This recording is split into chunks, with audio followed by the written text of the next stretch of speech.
students, women students, young girl students taking the Neet medical entrance exam at a centre in Kollam in Kerala were forced to take off their innerwear or their brassieres before writing the exam because the metal hooks beeped during the security check as they passed through or were made to pass through those metal detectors. Now, this incident surfaced after one of the students' fathers filed a police complaint. The incident took place at the Marthoma Institute of Information Technology in Ayur, and it came to light after a student's parent filed a complaint with the superintendent of police in Kollam Rural. കയറ്റിവിട്ട് അവരുടെ പ്രാഥമിക inspection കഴിഞ്ഞതിന് ശേഷമാണ് പറയുന്നത് അവരുടെ ഇന്നർവെയറിൽ എന്തോ hook metal detector എന്തോ അടിച്ച് sound കേൾക്കുന്നു, അതുകൊണ്ട് ആ സാധനം ഊരി മാറ്റണം എന്നവരോട് ആവശ്യപ്പെട്ട പ്രകാരം അവൾക്ക് അത് സാധിക്കില്ല എന്ന് പറഞ്ഞു കഴിഞ്ഞപ്പോൾ കുട്ടിയുടെ ഒരുപാട് മെൻ്റലി ഹലാഷ് ചെയ്തു. അതിനുശേഷം ഒരു ഉദ്യോഗസ്ഥൻ വെളിയിലേക്ക് ഇറങ്ങി വരികയും നമ്മളെ വിളിച്ചു വരുത്തുകയും നമ്മളുടെ കയ്യിൽ നിന്ന് ഒരു ഷാൾ വാങ്ങിക്കൊണ്ട് പോവുകയും ആ കുട്ടി എക്സാമിനേഷന് കയറുകയും ചെയ്തു. എക്സാമിനേഷൻ ഹാളിൽ പ്രവേശിച്ച് പരീക്ഷ എഴുതി. പക്ഷേ അവിടെ നടന്ന സംഭവം എന്താണെന്ന് വെച്ച് കഴിഞ്ഞാൽ ഈ കുട്ടിയെന്നല്ല അവിടെ പങ്കെടുത്ത ഏകദേശം 90% പെൺകുട്ടികളുടെയും ഇന്നർവെയേഴ്സ് മൊത്തം ഊരി അവർ ഒരു സ്റ്റോർ റൂമിൽ കീപ്പ് ചെയ്തിട്ട് ആ ഇന്നർവെയർ ഇല്ലാതെയാണ് ആ കുട്ടികൾ മൊത്തം പരീക്ഷ. Let's go across to Uma Sudeep for more on this. Uma, of course, our hearts go out for these young women, girl students who put in so much time, effort, energy, working for more than a year certainly for this very prestigious exam, and then to have to endure this. Have any decisions been taken about who is responsible, who took this decision to force these students to have to pick and take such a decision in the first place? Who's responsible for this?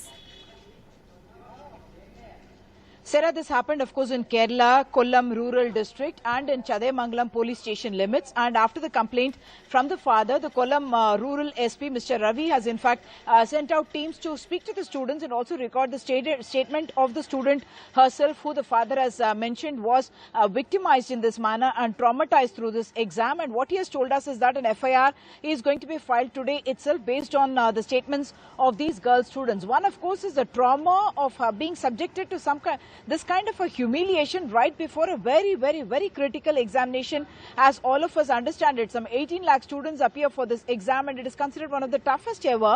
And yes, there are very elaborate rules that have been laid out to ensure that there is no malpractice that happens, to ensure that this is all conducted fairly. But this, of course, has been taken to ridiculous limits, as is quite obvious from the ordeal that these girls had to undergo. So what the father says is that since the brazier of this child in fact beeped with a metal hook in it, and subsequently he says not just his daughter but many other girls, he in fact mentions 90% of the girls had to take off their innerwear and go inside, and all of them were traumatized and crying as well. What the SP also told me was that the college authorities, this is the Marthoma Institute of Information Technology, and they have said that they only provided the premises and they were not, their staff was not in fact involved with the conduct of the examination or the supervision, and that some private agencies were in fact employed for that purpose. And what we understand is that some of the staff members had in fact lent some kind of shawls or dupattas to these girls who were obviously not feeling comfortable with being subjected to something like this. So yes, while this is a very, very traumatic thing, what is even more a matter of concern is that this is not the first time that this is happening. And even in Kerala itself, in fact, in 2017, we had a very similar incidents being reported from Kannur. Subsequently, Palakkad as well, there is a police complaint that was lodged at that time. And yet, once again, something like this happening. One is the trauma getting converted into an FIR, but who is going to compensate for how the child would have performed at the exam? Her performance is certainly not just this child, but every other child in that examination center would have been affected because of the kind of trauma that they have been subjected to just before the exam.